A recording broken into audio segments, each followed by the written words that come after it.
कह चली, झूम झूम हर गली बार बार कह चली, आप जो पधारे तो महक उठी गली गली।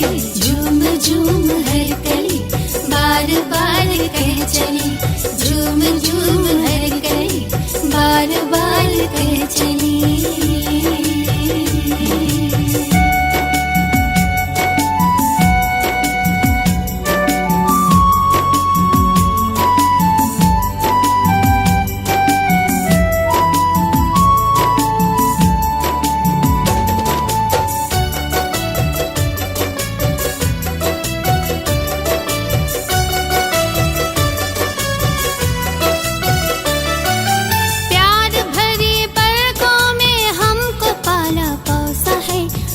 कदम पे साथ का दिया हमें भरोसा है,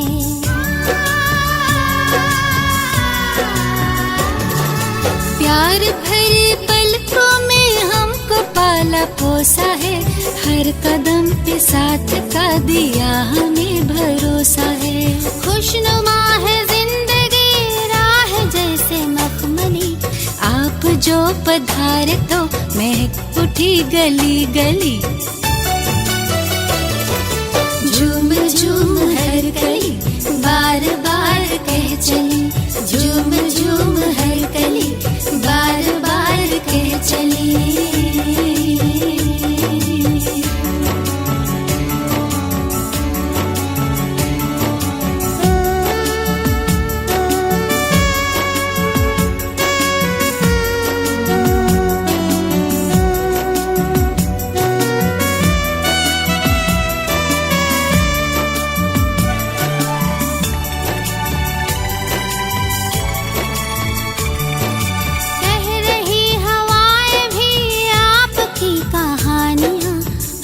से बरस रही सब पे मेहरबानियाँ,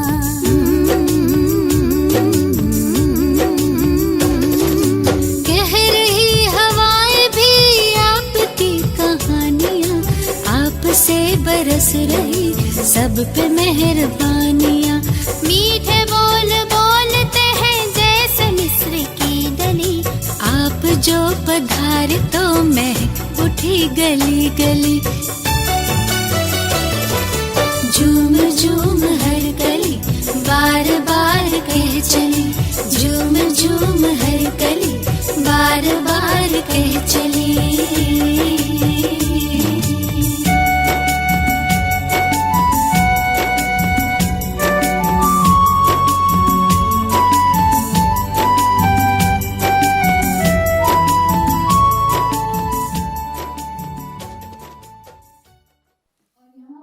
सारे मेहमान को मेरा प्रणाम।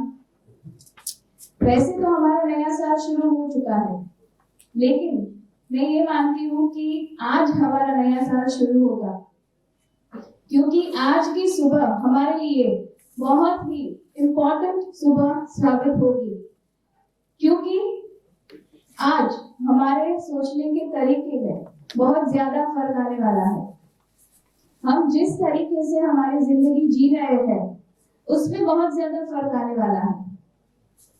हम लोग महसूस कर सकते हैं कि इतने पावरफुल ऑरा के साथ यहाँ के वाइब्स बिल्कुल बदल गए हैं, यहाँ की एनर्जी काफी पॉजिटिव हम लोग महसूस कर पाएंगे। आप सब लोग यहाँ पर आए हो, इसका मतलब ये हुआ कि आप सबको अपनी चिंता है, और आपसे भी ज्यादा दीदी को हमारी चिंता है। और अब मैं बुलाना चाहती हूँ मिस्टर आकाश लाखानी को, थोड़े से शब्द करें।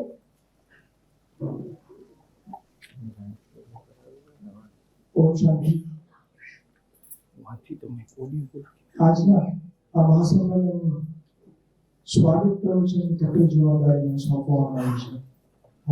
मानो हॉस्पिटल, युवा district chamber of commerce and industries तथा ब्रह्मा कुमारी सेंटर पूर्ववर्ती आप બધા જ स्वागत करूँ છું। मैं विशेष स्वागत करना चाहूँगा शिवानी दीदी का, जिन्होंने स्पेशल दिल्ली से पूर्व की यात्रा की है हमारे लिए, और यह निश्चित करा है कि हमारा जीवन निश्चित बेफिक्र रहे। शायद सबका नाम लेना मुमकिन ना हो, क्योंकि यहाँ पे जितने भी उपस्थित हैं वो सिटी के जेंट्स हैं। सो rather than taking more time, मैं ज़्यादा टाइम नहीं लूँगा क्योंकि मुझे आज एक लालच है, वो शिवानी दीदी को सबसे ज़्यादा सुनना है। I conclude and I warmly welcome you all. Thank you.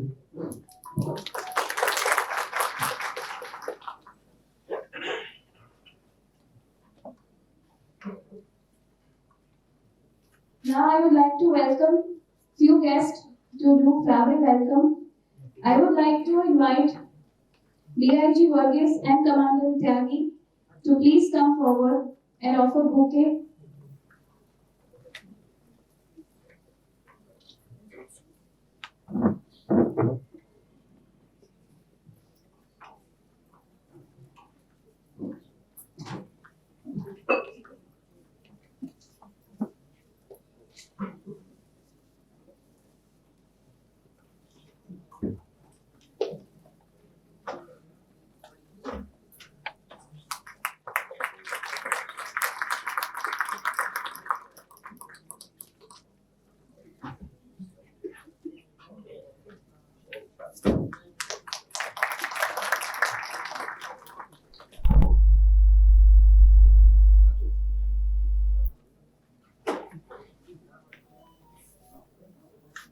Now I would like to invite Lions International Club के first Vice President Hiral Ba to offer a bouquet.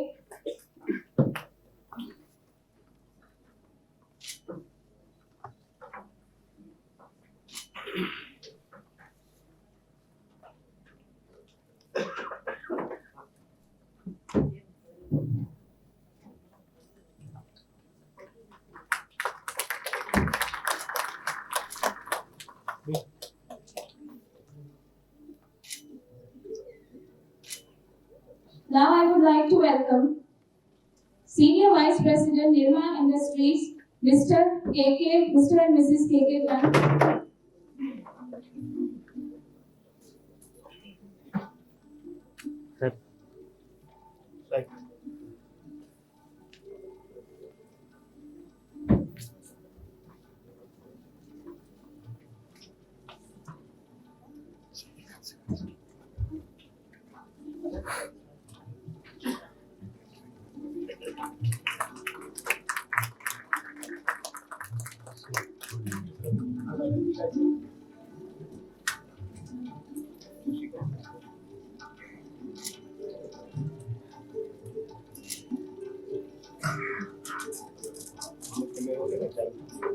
Now I would like to invite Suresh Gandhi sir to please come forward and offer a bouquet. Speech માં audience લઈ લે. Speech માં audience લઈ લે.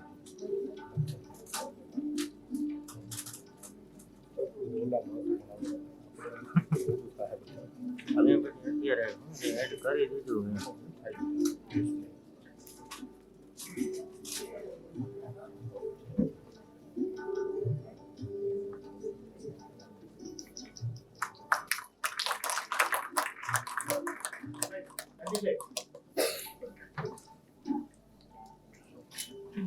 Now I would like to invite Mr. and Mrs. Sharadbhai Majithia, Madan Hospital and Bhagwati Transport, Veena Soni ji and Prakash Bhai to please come forward. પછી light આમ કરવું. કરી દે ને જરાક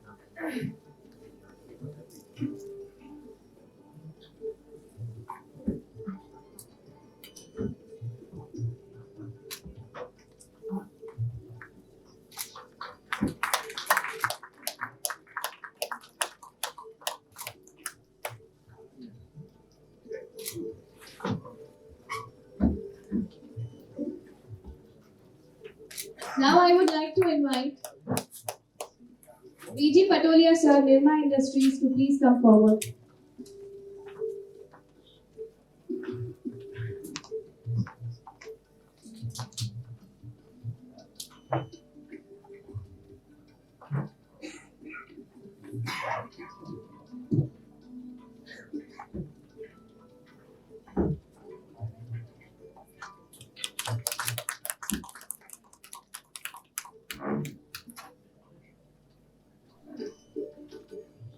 Now I would like to invite Anil Bhai Karia to please come forward and offer a bouquet.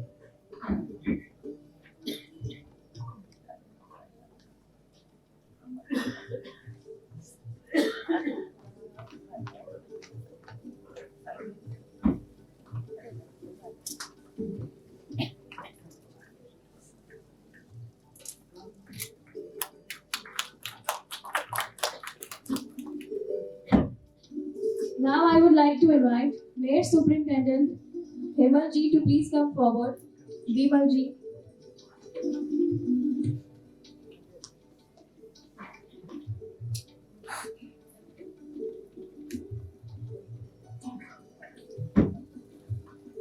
I would invite Dr. Deepika ji and Dr. Swati ji to please come forward.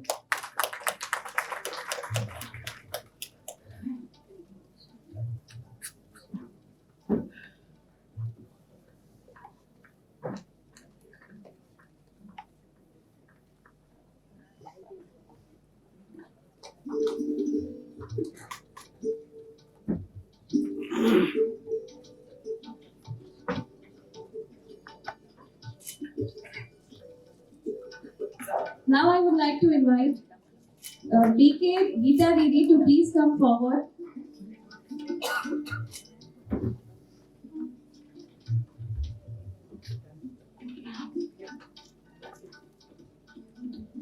She is offering Gandhi ji's statue to her.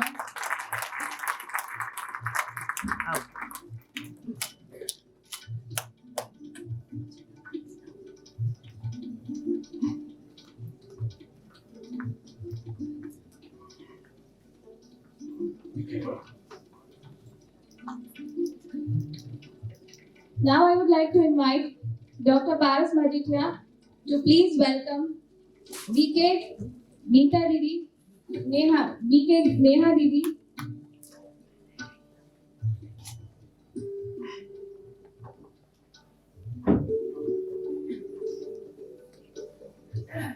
She is serving in this institution since last 40 years. She is from Mumbai.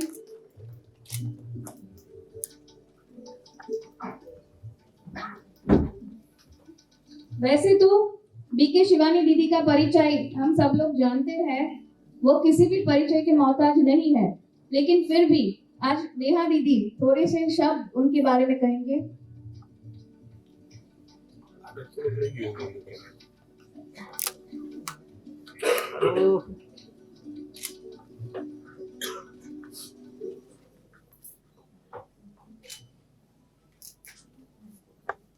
Om Shanti. आज हम सभी को बहुत खुशी है।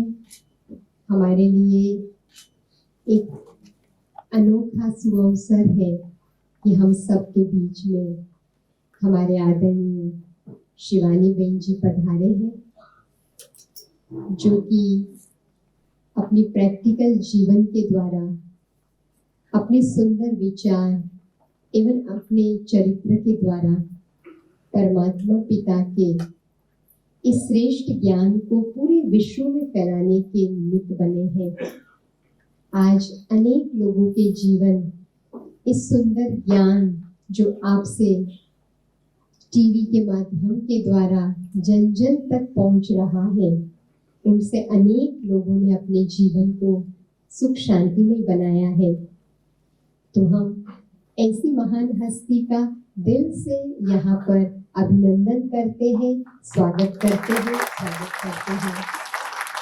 प्रजापिता ब्रह्मा कुमारी ईश्वरीय विश्वविद्यालय जो पूरे विश्व में एक विश्व शांति स्थापन करने के महान लक्ष्य से 140 जितने देशों में कार्य करता है। विश्वविद्यालय में दिया जा रहा परमात्मा पिता का श्रेष्ठ ज्ञान एवं राजयोग गृहस्थ जीवन में रहते हुए भी हम कैसे प्रैक्टिकल लाइफ में उसको अप्लाई कर सके और सफलता को प्राप्त कर सके, बहुत सरल रीति से जीवन में कैसे ला सके, उसी का प्रैक्टिकल उदाहरण हमारी शिवानी बहन जी है, जो परिवार में रहते हुए भी अपने आदर्श जीवन के द्वारा अनेक चैतन्य दीपकों को प्रज्वलित करने का कार्य कर रही है। आप अपने परिचय के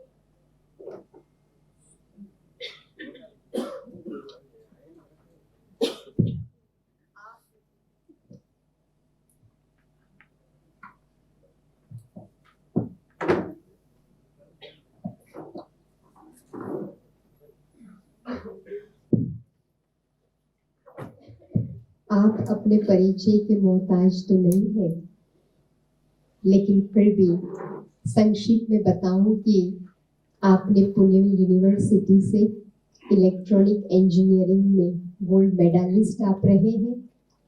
आपकी प्रोफेशनल करियर वहीं से शुरू हुई और धीरे धीरे अपने इस प्रोफेशनल लाइफ के साथ साथ स्पिरिचुअलिटी को आपने इतना प्रैक्टिकल वे में सरल रीति से जोड़ा कि उसका खुद अनुभव करके, एक्सपेरिमेंट करके आज अनेक लोगों को आप मार्गदर्शित कर रही है। इसलिए इस कार्य को देखकर के अनेक प्रकार के अवार्ड्स भी आपको प्राप्त है। Woman of the decade achiever award प्राप्त हुआ है। प्रेसिडेंट के द्वारा नारी शक्ति पुरस्कार भी आपने प्राप्त किया है। वर्ल्ड साइकियाट्रिक एसोसिएशन के द्वारा गुडविल एम्बेसडर के रूप में आपको नियुक्त किया गया है। तो ऐसे शिवानी दीदी जी को आज हम प्रैक्टिकल में सुनेंगे। आशा रखते हैं कि जो जो आप बताएंगे वो आज से सभी अपने जीवन में यही से प्रैक्टिकल में अनुभव करते भी रहेंगे और जीवन में भी इसकी अनुभूति करके बहुत आगे बढ़ेंगे। यही शुभ भावना है। ओम शांति।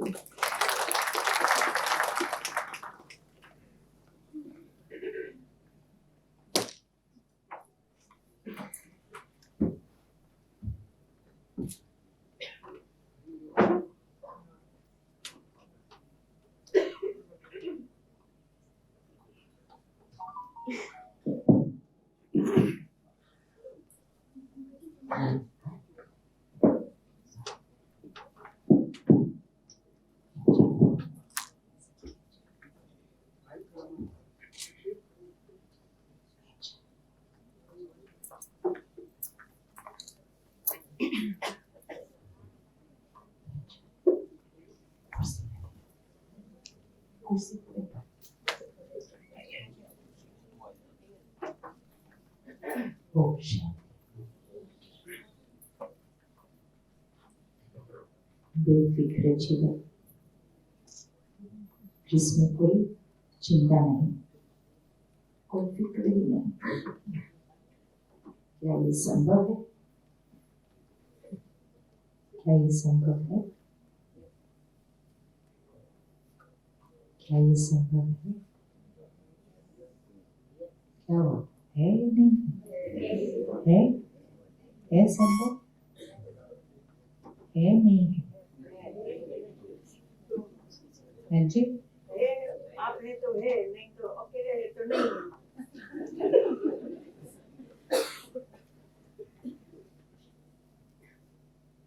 एक मिनट साइलेंस में बैठते हैं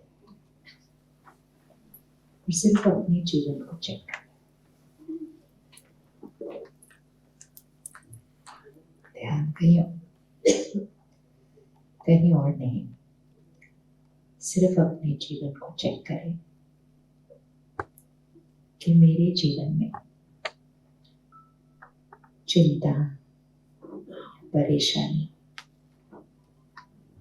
या कहें फिक्र का मेरे जीवन में कौन सा कारण है। हर एक के अलग अलग होंगे, लेकिन कारण ढूंढना बहुत इंपॉर्टेंट है। कारण मिला तभी निवारण होगा।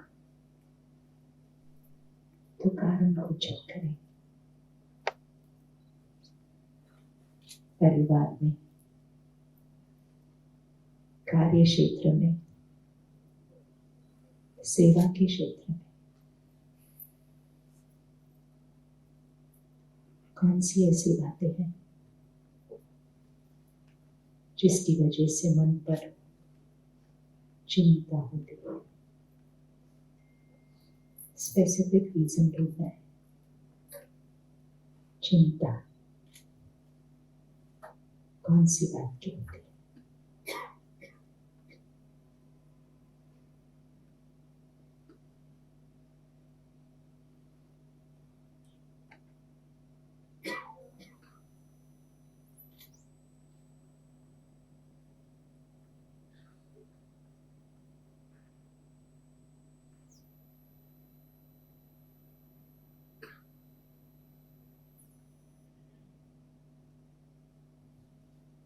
अच्छा, मिल गया हो तो रीजन बताना, अगर बहुत पर्सनल ना हो तो बताना। कौन सी बात की चिंता होती है? एकदम संक्षिप्त में, वन वर्ड। कौन सी बात की चिंता होती है? चिंता कौन सी बात की होती है? देखो, कोई चिंता ही नहीं। चिंता कौन सी बात की होती है? हाँ, मोह मतलब रिश्तों में। चिंता क्या होती है? स्पेसिफिक थॉट ढूंढनी। चिंता एक संकल्प है, एक सोच है। चिंता एक सोच है। रिश्ते हैं, लेकिन रिश्तों में कौन सी सोच है जिससे चिंता हो रही? चिंता होती कैसे? चिंता का अनुभव कैसे होता है? मुझे कैसे पता है कि मुझे चिंता हो रही है? कैसे पता चलता है? क्या फील होता है उस टाइम? ये चिंता हो रही है तो क्या फील होता है उस टाइम? क्या फीलिंग आती है? कैसे पता चलता है ये चिंता है? मतलब क्या हो रहा है उस टाइम? बेचैनी। हाँ, और मन की, हाँ, ओवर थिंकिंग। बहुत ज्यादा विचार चलते हैं, राइट? ज्यादा सोचता है मन, और जब ज्यादा सोचता है तो उसकी क्वालिटी कैसी होती है? जैसे अभी अचानक से आवाज शुरू हुई, ये एक परिस्थिति है। अब इसको लेकर चिंता शुरू करिए। इसके लिए कर सकते हैं चिंता? नहीं कर सकते? कर सकते हैं ना चिंता। तो चिंता करने के लिए हमें क्या सोचना पड़ेगा? इसके लिए कैसे चिंता होगी? अभी वो आवाज उधर है, थोड़ी देर में वो आवाज किधर होगी? इधर होगी। उसके लिए मुझे कैसे थॉट्स क्रिएट करने पड़ते हैं? क्या सोचना पड़ता है? क्या सोच क्रिएट करेंगे जिससे अब उसकी चिंता होने लगेगी? नहीं तो वो सिर्फ एक आवाज है, लेकिन वो आवाज मेरी चिंता का कारण बन जाए, उसके लिए क्या सोचना पड़ता है? कैसे सोचते हैं बताइए? हाँ, उसको तो बंद कर देना चाहिए। और स्पेसिफिक थॉट ढूंढनी है, क्योंकि चिंता एक थॉट है, फिक्र एक थॉट है, और बेफिक्र भी एक थॉट है। लेकिन हर परिस्थिति में कौन सी थॉट क्रिएट करनी है, कौन सी सोच क्रिएट करनी है, वो मुझे ध्यान से चूज करना है। जैसे हम चूज करते हैं कि रोज सुबह कौन सी ड्रेस पहननी है, फिर हम मौसम के अनुसार चूज करते हैं कि उस पर मुझे स्वेटर पहनना है या नहीं पहनना है, शॉल पहननी है या नहीं पहननी। ये चूज करते हैं, और चूज करके जब सही विधि से चूज किया तो सारा दिन आराम से रहेंगे। आज तो भले बाहर ठंड होगी, आपने चूज किया ध्यान से, सुबह चूज किया कि ये मौसम है तो मुझे ऐसे कपड़े पहनने, तो मौसम कैसा भी रहेगा सारा दिन, आप कैसे रहेंगे? कंफर्टेबल। तो एक होता है शारीरिक रूप से कंफर्टेबल रहना, और एक होता है मन से कंफर्टेबल रहना। तो बातें आएंगी, वो तो सारा दिन आएंगी, हर रोज आएंगे, और बातों को बहुत बड़ा होने की जरूरत नहीं है हमें चिंता करने के लिए। क्या हमारी चिंता बातों पर निर्भर होती है, परिस्थितियों पर निर्भर होती है, या हमारी चिंता हमारे सोचने का तरीका है? कभी मिले आपको लोग जिनके जीवन में बहुत बड़ी बात है, लेकिन फिर भी वो निश्चिंत है? मिला कोई ऐसा? किस किस को मिला ऐसा? जीवन में बड़ी बात है, कोई बड़ी बीमारी है, कोई व्यापार में कुछ बड़ी बात हुई है, लेकिन वो बहुत इजी है, पॉजिटिव है, कहते सब बढ़िया, सब ठीक हो जाएगा, सब फर्स्ट क्लास। और कुछ लोग ऐसे मिलेंगे जिनके जीवन में बात बहुत छोटी सी है, या ना कहें ना के बराबर ही बात है, लेकिन चिंता करना उनकी क्या बन चुकी है? क्या बन चुकी है? आदत। जिसके लिए वो ये कहते हैं, लोग कहते हैं ये तो बिना बात के भी चिंता करते रहते हैं। तो ऐसे भी लोग हैं जो बिना बात के भी चिंता करते हैं, लेकिन जिनके लिए हमें लगता है कि कोई बात नहीं है, उनको कोई ना कोई बात चिंता करने के लिए मिल ही जाती है। क्यों मिल जाती है? क्योंकि चिंता करना उनका क्या बन चुका है? चिंता करना क्या बन चुका है? स्वभाव, संस्कार। तो चिंता एक संस्कार है और निश्चिंत रहना भी एक संस्कार है। थोड़ा सा अभ्यास कर लो तो चिंता करने की आदत पड़ जाएगी, और थोड़ा सा अभ्यास कर लो तो निश्चिंत रहने की आदत पड़ जाएगी। वो परिस्थिति पर निर्भर नहीं है, वो हमारी आदत है। आदत है। क्या हमारी सोच परिस्थिति पर निर्भर होती है? हमारी सोच का कारण कौन? हमारी सोच का कारण कौन होता है? क्या हमारी सोच परिस्थिति पर निर्भर होती है? क्या हमारी सोच लोगों के व्यवहार पर निर्भर होती है? राइट? अगर लोग अच्छे से व्यवहार करें तो हमारी सोच कैसी होती है? बढ़िया, सब फर्स्ट क्लास है। और जैसे ही कोई अच्छे से व्यवहार नहीं करे तो हमारी सोच क्या हो जाती है? ये ऐसा क्यों करता है, ऐसे क्यों करता है, इसने ऐसा क्यों किया, उसने वैसा क्यों किया। लेकिन चाहे हम ये सोच क्रिएट करें कि बहुत बढ़िया, सब फर्स्ट क्लास है, या हम ये सोच क्रिएट करें ऐसा क्यों किया, वैसा क्यों किया, इसने ऐसा क्यों किया, लेकिन वो जो संकल्प यहाँ चल रहे हैं उसका रचयिता कौन? मैं या वो? मैं या वो? मेरी सोच कौन बनाता है? मैं या वो? अच्छे से बोलो, कौन? मैं। पक्का? वो? दोनों? 3 ऑप्शन है, मैं, वो या दोनों। मेरी सोच कौन बनाता है? हम कहते हैं ना उनको, मुझे आपकी वजह से बहुत चिंता है।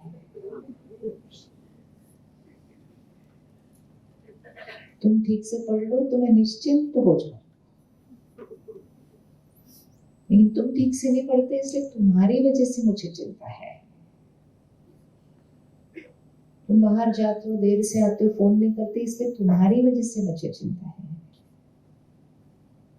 मुझे खुद को थोड़ी चिंता करने का कोई शौक है, लेकिन मेरी चिंता का वजह कहाँ है?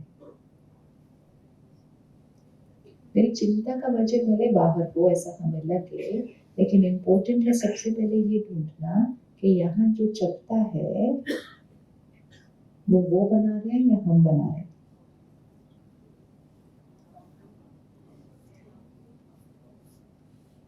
हमारी ये सोच है चलती जाती है। अगर आप एक दिन भी थोड़ा सा ऐसे रुक के देखेंगे ना, एक दिन क्या, 1 मिनट भी देखो, एक के बाद एक के बाद एक के बाद एक, कुछ ना कुछ चलता जैसे कि कोई बोल रहा है, ऐसे चलता जाएगा।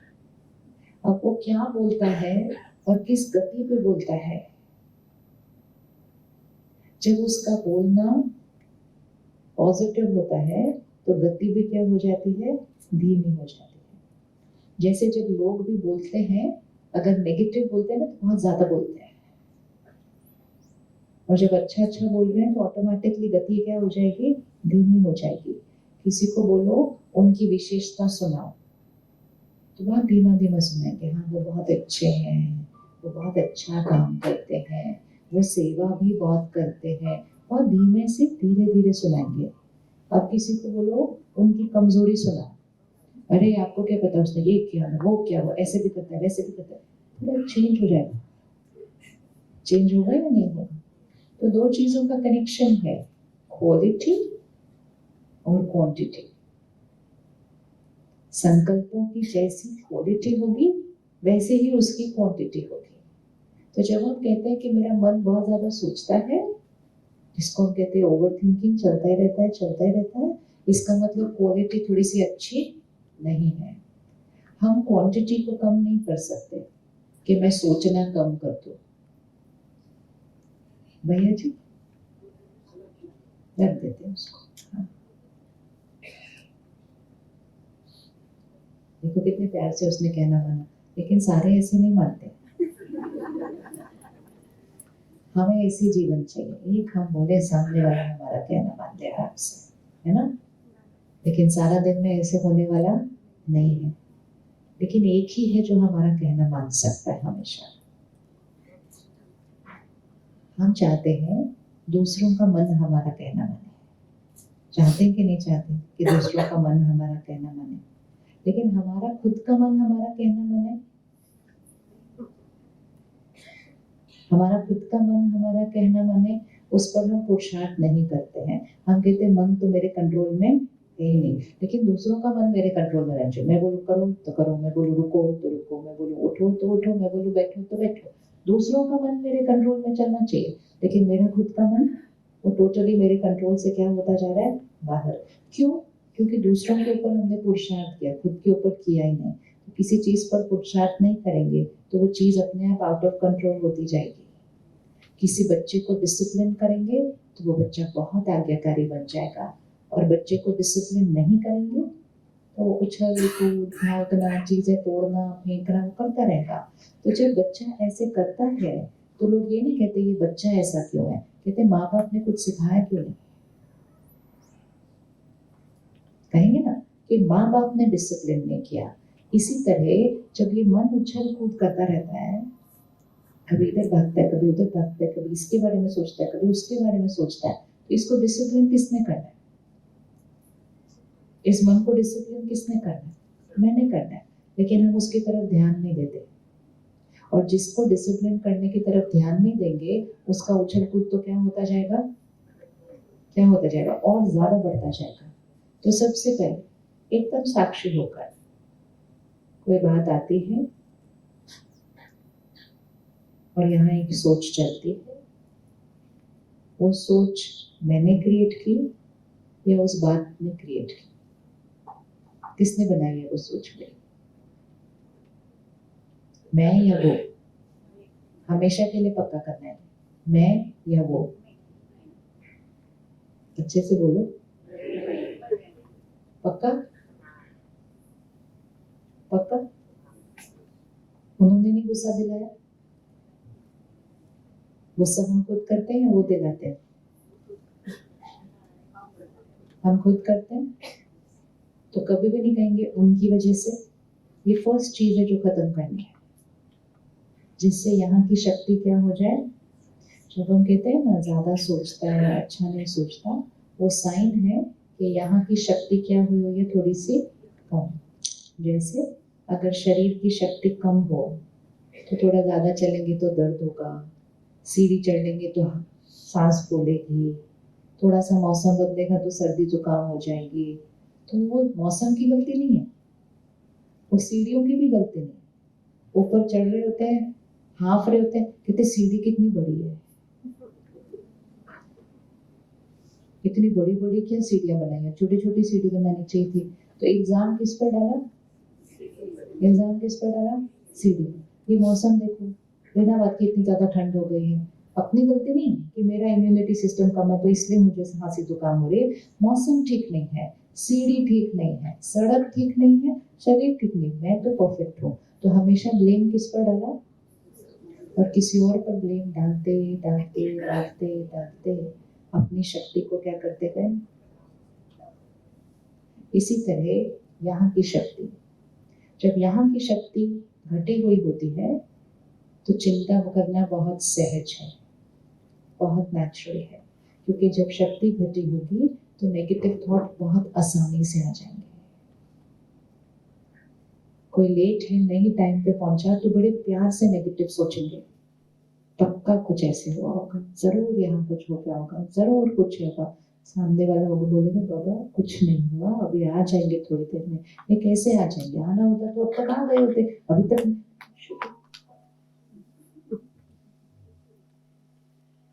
ये अपने आप शुरू हो जाता है। और हम कहते हैं तो स्वाभाविक है ना, चिंता तो होगी भी नहीं आई है। दो शब्द है, चिंता, चिंतन। चिंता चिंतन, चिंतन मतलब प्योर पॉजिटिव थॉट्स, और चिंता मतलब क्वालिटी कैसी होती है चिंता, नेगेटिव। और नेगेटिव सोचने की कोई लिमिट नहीं होती, हम कितना भी नेगेटिव सोच सकते हैं। और जैसे नेगेटिव सोचने की लिमिट नहीं होती है, वैसे ही पॉजिटिव सोचने की भी कोई लिमिट नहीं होती है। सब कुछ ठीक हो रहा हो तो भी सोच सकते हैं, अगर कुछ गड़बड़ हो गया तो सोच सकते हैं, वो है चिंता की लिमिट। और चिंतन है सब कुछ गड़बड़ हो रहा हो तो भी क्या कहेंगे, तो भी क्या कहेंगे, कुछ भी नहीं है, ये तो सब परफेक्ट होना ही होना है। सामने वाले कहेगा कुछ परफेक्ट नहीं हो सकता, ये सब गड़बड़ हो गया, कुछ तुम चिंता नहीं करो, सब परफेक्ट होना ही होना है। इसका मतलब मेरे मन की स्थिति उस बात पर निर्भर नहीं है। मेरे मन की स्थिति किस पर निर्भर है, किस पर निर्भर है, मुझ पर निर्भर है। तो चिंता में जीने से आत्मा की शक्ति तो घटती ही घटती है, लेकिन शरीर पर उसका प्रभाव आता है शरीर के प्रभाव, फिर बीमारियां, फिर उसका तीसरा प्रभाव हमारे रिश्तों पर आता है। जब मेरा मन चिंता में हो तो मेरा बात करने का तरीका बदल जाएगा, मेरी सहन शक्ति घट जाएगी, मेरी एडजस्ट करने की पावर घट जाएगी। हम छोटी छोटी बात में भी कैसे बात करेंगे, क्योंकि यहाँ पे नेगेटिव है तो मुख से क्या निकलेगा, जो यहाँ है वही यहाँ से निकलेगा ना। फिर हम सामने वाले को बोलते हैं समझा करो ना, मुझे काम की चिंता है, मतलब मुझे टॉलरेट करो, मैंने ऐसे ही रहना कड़वा, जब तक मेरा काम ठीक नहीं हो जाता तब तक, चाहे उस बात को ठीक होने में 1 महीना लगे या 1 साल, तुम मुझे टॉलरेट करो, क्योंकि मैंने तो कड़वा रहना ही है। फिर घर में भी सब एक दूसरे को बोलते हैं छोड़ दो उनको, काम की चिंता है ना, तो हम उसको नेचुरल बोल के चिंता में रहने देते हैं दूसरे को। लेकिन चिंता धीरे धीरे आत्मा रूपी बैटरी को क्या कर रही है, आत्मा रूपी बैटरी को क्या कर रही है, डाउन कर रही है। लेकिन हमने उसको नॉर्मल कह दिया, हमने कहा नॉर्मल है, चिंता तो होनी है, बात ही ऐसी थी, चिंता तो होनी है। बात और मन का कोई कनेक्शन नहीं है, और अगर कनेक्शन है तो वो कनेक्शन ये है कि बात का प्रभाव मन पर नहीं, मन के प्रभाव से बात बदल जाए। मन के प्रभाव से बात बदल सकते या नहीं बदल सकते, बदल सकते। मन के प्रभाव से बात बदल सकती है या बात के प्रभाव से मन बदल सकता है। दोनों में से कौन सी साइड पर रहना है, कौन सी जीवन जीनी है, बात के प्रभाव से मन बदले या मन के प्रभाव से बात बदले, कौन सी जीवन जीनी है। जो मन के प्रभाव से बातों को बदलेंगे वो है मालिक, वो है स्वराज्य। गांधी जी की जन्मभूमि में रहते हैं तो स्वराज्य को अपना संस्कार बनाना है। स्वराज्य मतलब स्व पर राज्य, मन पर राज्य, कर्म इंद्रियों पर राज्य, स्वराज्य। आज हम गुलाम बने हुए हैं, सिर्फ मन के गुलाम नहीं है, कर्म इंद्रियों के भी गुलाम है। तो बनना है स्वराज्य अधिकारी, बनना है, पक्का बोलो, ऐसे धीमा धीमा बोलने से नहीं होता, बनना है, पक्का बनना है। तब लोग आए ना इस शहर में देखने के लिए कि इतने सारे स्वराज्य वाले हैं यहाँ। हर शहर की एक स्पेशलिटी होती है, कहते वहां जाओगे ना तो वो जगह देखना, वहां जाओगे तो वो खरीद के लाना, वो करना। लेकिन अब वो स्पेशलिटी नहीं, वो तो है ही, लेकिन अब हमें स्पेशलिटी ऐसी चाहिए कि वहां जाओगे ना कि वहां की वाइब्रेशंस में बहुत पावर है, क्योंकि वहां जो लोग रहते हैं ना वो सारे स्वराज्य अधिकारी। हर शहर की एक वाइब्रेशन होती है, होती है नहीं होती, होती है ना वाइब्रेशन। तो शहर की वाइब्रेशन कैसे बनती है, शहर में रहने वाले, शहर की वाइब्रेशन होती है, घर की वाइब्रेशन होती है, देश की वाइब्रेशन होती है, सृष्टि की वाइब्रेशन होती है। भारत की तरफ सारे विश्व की नजर है ना। हर एक देख रहा है कि भारत सबको जीवन जीने की कला, इसीलिए दुनिया कहती है भारत विश्व गुरु बनेगा। लेकिन भारत विश्व गुरु कैसे बनेगा? जब विश्व भारतवासी, भारत क्या है? नहीं, भारत जमीन थोड़ी होती है, भारत मतलब लोग, लोग मतलब संस्कार। तो संस्कार ऐसे हो कि वो संस्कृति पूरे विश्व पर प्रभाव डाले। तो वो संस्कार चाहिए राज्य के, गुलामी के नहीं, गुलामी के नहीं। दूसरों से तो हमने अपने आप को गुलामी से आजाद किया, लेकिन खुद ही खुद के क्या बने? गुलाम बने कि नहीं बने? सबसे पहले कर्म इंद्रियों को चेक करते हैं। क्या मेरी कर्म इंद्रियां, क्या मैं आत्मा कर्म इंद्रियों की मालिक हूं, या मैं कभी कभी कर्म इंद्रियों की गुलाम बन जाती हूँ? चेक करना। कर्म इंद्रियों की मालिक अर्थात जो देखना है सिर्फ वही देखना है, जो सही है और श्रेष्ठ है सिर्फ वही देखना है, और जो नहीं देखना है वो एक सेकंड में नहीं देखना है। ऐसा नहीं देखना तो नहीं चाहते, लेकिन थोड़ा सा देख लेते। जो सुनने से आत्मा की शक्ति बढ़े वही सुनना है। जो सुनने से सिर्फ नेगेटिविटी फैले ऐसा सुनना, लेकिन सुनने बैठते हैं तो कहते हैं अच्छा फिर और क्या हुआ, फिर और, फिर उसके बाद उन्होंने क्या बोला, फिर वो पता है सुनना नहीं चाहिए, लेकिन कानों के भी गुलाम बन जाते हैं।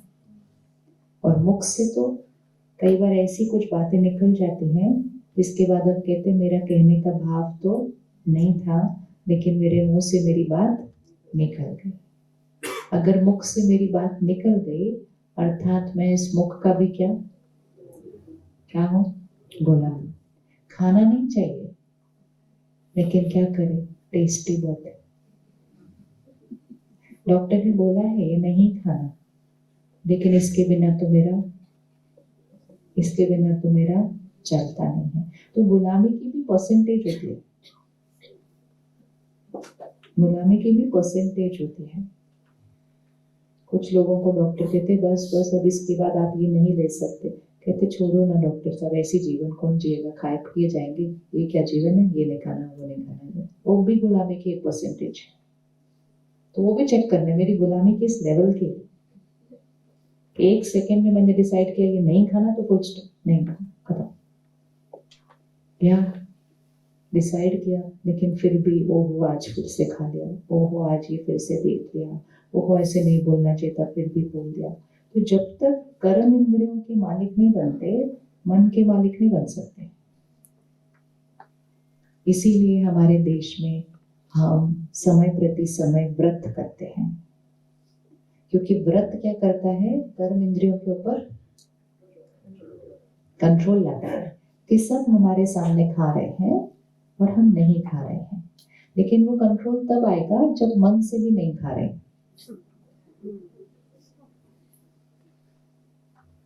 मुख से तो नहीं खाना है क्योंकि व्रत रखा है, लेकिन वेट कर रहे हैं कब 12 बजेंगे, कब मेरा व्रत खत्म होगा, कब ये होगा, फिर हम खाएंगे। तो वो मालिक नहीं है। मालिक मतलब फिर जिसके मन में उसके प्रति एक भी संकल्प नहीं। तो व्रत अर्थात जो हमारी वृत्ति को बदलता है। व्रत सिर्फ कुछ नहीं खाना है उसके लिए नहीं होता, व्रत होता है ताकि हमारी वृत्ति बदल जाए, उससे उसके लिए व्रत किया जाता है। तो अपने कर्म इंद्रियों को चेक करें। पता है फोन बार बार देखना नहीं चाहिए। आजकल तो वही एक सबसे इंटरेस्टिंग चीज है जिसने हमको क्या बना के रखा हुआ है। आज गांधी जी होते तो देखते कि इतनी बड़ी बड़ी चीजों से हमने आजादी पाली और फिर गुलाम बने तो बने किसके बने? एक छोटे से खिलौने के जिसके हम पॉकेट में लेके चलते रहते हैं। वो अगर 2 मिनट के लिए कहीं आंखों से इधर उधर हो जाता है तो ये गुलामी है। तो परमात्मा कहते हैं साधन को यूज करो, साधन को यूज करो, लेकिन साधन के गुलाम नहीं बनना है। क्योंकि किसी भी चीज की गुलामी, किसी भी चीज की डिपेंडेंसी, किसी भी चीज की एडिक्शन अर्थात ये शक्ति क्या होने वाली है, और जैसे ये शक्ति कम होती जाएगी, चिंता करना, उदास होना, निराश होना, परेशान, ये सारी तो उसके रिजल्ट है सिर्फ। जैसे जैसे शरीर की शक्ति कम होगी, इधर दर्द होना, सांस फूलना, सर्दी, ये सब शरीर की शक्ति कम है। वो 10 चीजों को ठीक नहीं करना होता, सिर्फ शरीर की इम्यूनिटी को क्या कर लेना, बढ़ाना है, स्टैमिना को क्या करना है, बढ़ाना है। इसी तरह चिंता को भी खत्म करना है, गुस्से को भी खत्म करना है, ईर्ष्या को भी खत्म करना है, दुख को भी, इतनी सारी चीजों को नहीं खत्म करना होता। इतनी चीजों लिस्ट को तो खत्म भी नहीं होगी ये कभी। डर को भी खत्म करना है, इतनी चीजों को नहीं खत्म करना है, सिर्फ यहाँ की शक्ति को क्या करना है, बढ़ाना है। ये सारी चीजें अपने आप खत्म हो जाएंगी, अपने आप फिनिश हो जाएंगे। तो रेडी शक्ति को बढ़ाने के लिए, रेडी है शक्ति को बढ़ाने के लिए, कौन रेडी है शक्ति को बढ़ाने के लिए? सबसे पहली चीज, आज से व्रत करने शुरू करते हैं। कोई ना कोई चीज का व्रत करो रोज, अपने आप चूज करो, उसके लिए वेट नहीं करता कि ये दिन आएगा तो हम व्रत करेंगे, ये दिन आएगा तो हम व्रत करेंगे, नहीं, अपने आप व्रत करो, अपने अपने व्रत करो। आज हम फोन इतनी देर नहीं देखेंगे, हो सकता है कितनी देर, कितनी देर, उसका भी व्रत करो। चलो पहले दिन आधा घंटा, फिर थोड़े दिन के बाद 1 घंटा, फिर थोड़े दिन के बाद 2 घंटे। हम वो वाली जनरेशन है जिन्होंने फोन के बिना बचपन बिताया। अगर हम ऐसे करेंगे तो जो पैदा ही साथ में हुए थे उसके, उनका क्या हाल होगा? उनकी गुलामी तो एक अलग लेवल की चली जाएगी। तो ये हमारी जिम्मेवारी है, ये हमारी जिम्मेवारी है कि उस गुलामी को हमें फिनिश करना है, ताकि हम अगली जनरेशन को कैसे बना सकें, जिन्होंने देश की आजादी के लिए इतनी मेहनत की। उनमें से तो बहुत उस आजाद देश में रह भी नहीं रहे ना, लेकिन उन्होंने वो आजाद देश बनाकर हमें वो देश क्या किया, सौगात के रूप में दिया है वो आजादी। लेकिन अगर उन्होंने वो नहीं की होती तो आज हम भी शायद कौन सी जीवन जी रहे होते। तो इसीलिए अगर आज हमने अपने आप को इस गुलामी से फिनिश नहीं किया, तो आप ये समझिए कि अगली जनरेशन की गुलामी का तो लेवल ही दूसरा होगा, और उस लेवल का रिजल्ट हम ऑलरेडी अभी देख रहे हैं। तो अगर आप देखें, जो बच्चे हैं उनकी जो आत्मिक शक्ति है वो एक्चुअली और भी, जबकि उनके जीवन में कोई बड़ी परिस्थिति अभी तक आई भी नहीं। उन्होंने तो स्कूल के एग्जाम को इतनी बड़ी हवा बना के रखा, वो एग्जाम एग्जाम एग्जाम से पहले एंजाइटी हो जाती है। इतने आराम आराम से एग्जाम देने होते हैं, एक एग्जाम देते हैं, 5 दिन छुट्टी होती है, फिर एक एग्जाम देते हैं, उसके लिए भी इतनी एंजाइटी हो जाती है। आजकल कई स्कूल के बच्चों को तो दवाई लेनी पड़ती है एग्जाम से पहले, इतनी एंजाइटी हो जाती है। ये इतनी सारी एंजाइटी क्यों हो रही है? क्यों हो रही है? क्योंकि आत्मिक शक्ति क्या हुई हुई है? आत्मिक शक्ति घटी हुई है। इस आत्मिक शक्ति को बढ़ाने की जिम्मेवारी किसकी? उनकी। उनकी शक्ति को कौन बढ़ाएगा? कैसे बढ़ाएंगे? अपनी शक्ति को बढ़ाकर। तो करें व्रत। चलो पहले सबसे पहले अपना व्रत आज का सिलेक्ट करो, हर एक सिलेक्ट करो। कोई देखने की चीज पर, कोई सुनने की चीज पर, कोई खाने की चीज पर, जो चीज सबसे अच्छी लगती है खाने, उसको छोड़ो। जो चीज सबसे अच्छी लगती है खाने, उसको छोड़ो। चाय छोड़कर देखो,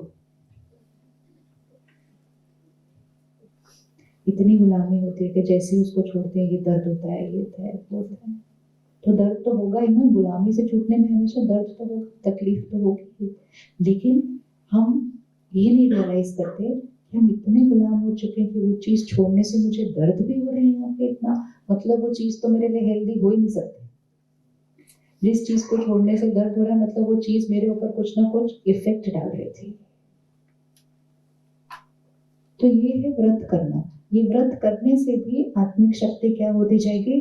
बढ़ती जाएगी। चूज किया हर एक ने अपना, किस किस ने चूज कर लिया अपना आज का व्रत क्या है?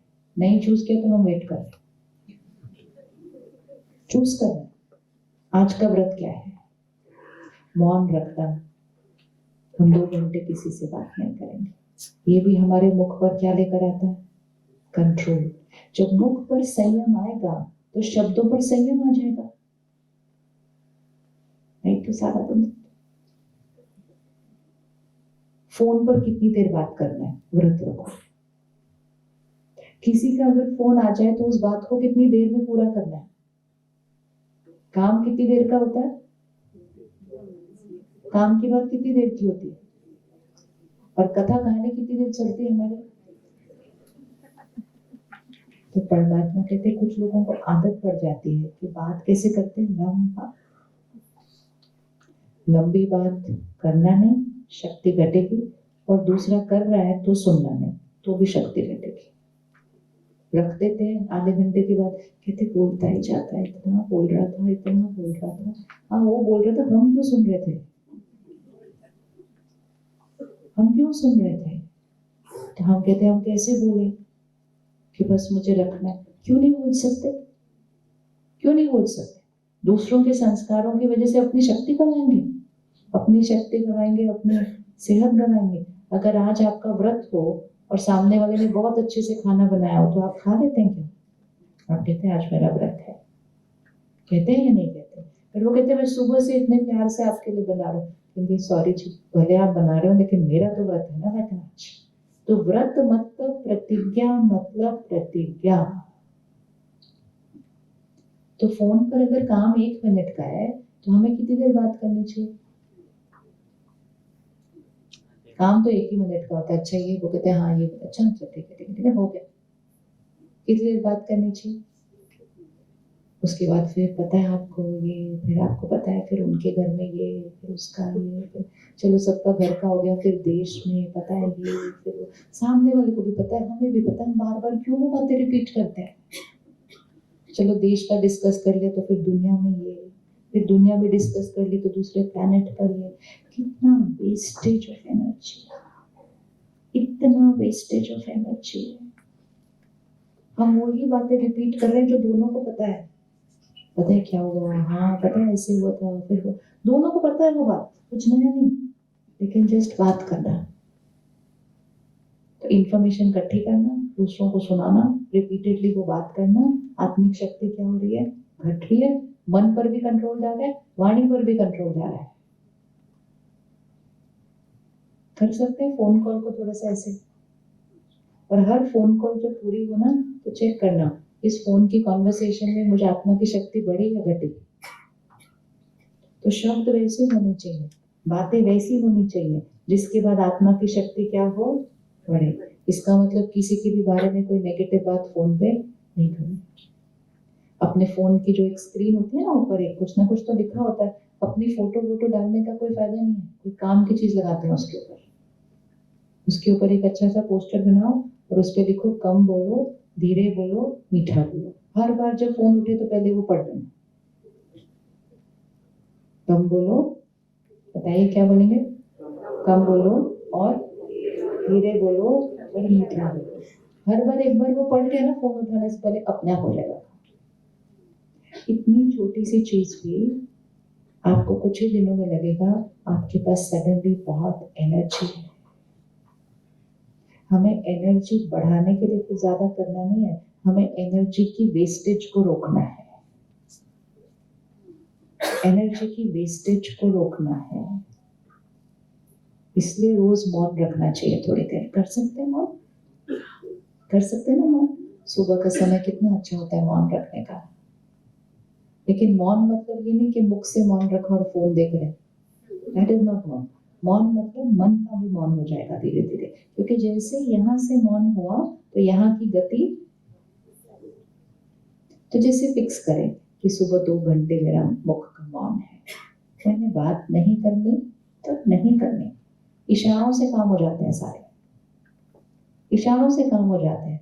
और जैसे ही आपने सुबह 2 घंटे मौन रखा और इशारों से किया, सारा दिन में आपके बोलने की गति ऑटोमेटिकली बोलने से बहुत एनर्जी वेस्ट होती है, क्योंकि हम एक तो ज्यादा बोलते हैं और एक हमारी उसकी शब्दों की वाइब्रेशन और शब्द की क्वालिटी भी थोड़ी सी। फिर हर फोन कॉल पे ध्यान रखें कि इस पूरे फोन कॉल पे मैंने किसी की निंदा नहीं करनी है, मैंने किसी के भी बारे में एक भी नेगेटिव शब्द मुख से बोलना नहीं, और सामने वाला अगर बोल रहा है तो मैंने आधा तो हो जाता है कि मैंने नहीं बोलना, इंपॉर्टेंट है कि मैंने नहीं सुनना। सामने वाला बहुत कुछ बोलेगा आपको। कल ही सेंटर पर एक बहन आई, संडे को उसने जो सेंटर पर क्लास चलती है वो सुनी कि कम बोलो, धीरे बोलो, व्यर्थ नहीं बोलो, वेस्ट नहीं बोलो। उसी दिन शाम को उसकी मम्मी का फोन आ गया दूसरे शहर से, तो पेरेंट्स डे से बात कर रहे हैं, वो पता है तुम्हारे भाई ने ऐसा किया वैसा किया। तो उस बेटी ने उनको बोला व्यर्थ नहीं बोलते ना, रहने देते। कहते अच्छा, बड़ा ज्ञान सुनाने लग गई थी। ऐसे भी होगा ही, क्योंकि जिन्होंने सुनाना है उनको सुनने वाला तो चाहिए ना। इसीलिए सुनना नहीं चाहिए, क्योंकि सुनने से हम सामने वाले के बोलने के संस्कार को क्या कर रहे हैं, बढ़ा रहे हैं। बात करनी है तो समाधान के बारे में बात करते हैं कि हाँ वो अगर ऐसा कर रहे हैं तो हमें क्या करना चाहिए, हमें कैसे एडजस्ट करना चाहिए। हम अपने बारे में नहीं बात करते हैं, कहते वो ऐसे कर रहे हैं, वो ऐसे कर रहे हैं, वो ऐसे कर रहे हैं। जिस पर कोई कंट्रोल नहीं उसके बारे में बात करना मतलब अपनी शक्ति को क्या करना। हो सकती है किसी के रिश्तों में प्रॉब्लम है, कोई बात है, वो आपसे बात करेंगे, लेकिन जब वो आपसे बात करें आपको उनको सोल्यूशन पर लेकर आना है कि हाँ ये बात है, लेकिन इसमें आपने कैसे करना है। वो अपने बारे में इंटरेस्टेड नहीं होते बात करने के लिए, वो सिर्फ चाहते हैं कि कोई मिले जिनको वो उनके बारे में सुने। जो वहां प्रेजेंट ही नहीं है उसके बारे में बात करना वेस्ट ऑफ टाइम तो है ही, वेस्ट ऑफ एनर्जी। टाइम तो फिर भी 24 घंटे हर रोज है, तो टाइम वेस्ट भी अगर हो जाए तो इट्स ओके, लेकिन एनर्जी वेस्ट हो जाए फिर आए कहां से उसके बाद। क्योंकि हम एनर्जी बढ़ाने के लिए कुछ कर नहीं रहे और एनर्जी घटाने के लिए तो कर सकते हैं नो नेगेटिव कॉन्वर्सेशन। हो सकता है ये व्रत, हो सकता है नहीं हो सकता, कौन रेडी है करने। हिम्मत है दूसरे को बोलने के लिए, कोई और बात करते हैं। पोलाइटली बोलना है, अहंकार से नहीं बोलना कि मैं बड़ा ज्ञानी हो गया, कोई और बात करते हैं, तुम क्या बेकार की बातें कर रहे हो। नहीं, निर्माणता से। ज्ञान मतलब निर्माणता, ज्ञान मतलब अभिमान को क्या करेगी, क्यों हम उनकी कमजोरी डिस्कस करें। जाने दो, राय दे दो उनको प्यार से, और राय भी नहीं वर्क कर रही तो दुआएं दो उनको, रोज प्रार्थना करो उनके लिए, मेडिटेशन करो, उनको अच्छी अच्छी वाइब्रेशन भेजो, सब ठीक हो जाएगा। क्योंकि जब हम किसी के बारे में डिस्कस करते हैं ना, हम जिनके बारे में डिस्कस करते हैं वो हमारे बहुत क्लोज के होते हैं। कभी हम अपने बच्चे के बारे में डिस्कस कर रहे हैं, कभी हम अपनी बहू के बारे में डिस्कस कर रहे हैं, कभी हम अपने भाई बहनों के, तो हमें लगता है कि ये प्रॉब्लम मेरी बहुत जेन्युइन प्रॉब्लम है। लेकिन जितना हम उनके बारे में बात करेंगे जो कि नेगेटिव है, नेगेटिव मतलब ये ऐसे क्यों करता है, इसको ऐसे नहीं करना चाहिए, सुनता नहीं है, ये सब। लेकिन जितनी बार हम ये शब्दों का उच्चारण कर रहे हैं वो शब्दों की वाइब्रेशन किसके पास जा रही है, किसके पास जा रही है, पहले हमारे फिर सुनने वाले की, और हम दोनों की वाइब्रेशन मिलकर किसके पास जा रही है, जिसके बारे में हम बात कर रहे हैं। जिसके बारे में हम बात कर रहे हैं उसकी शक्ति ऑलरेडी थोड़ी कम है, इसलिए तो कुछ गलती हो रही है वहां पे, और हम सब दोनों मिलकर उनको क्या भेज देते हैं। और भी अगर किसी के अंदर कोई बात है तो उसको रोज दुआ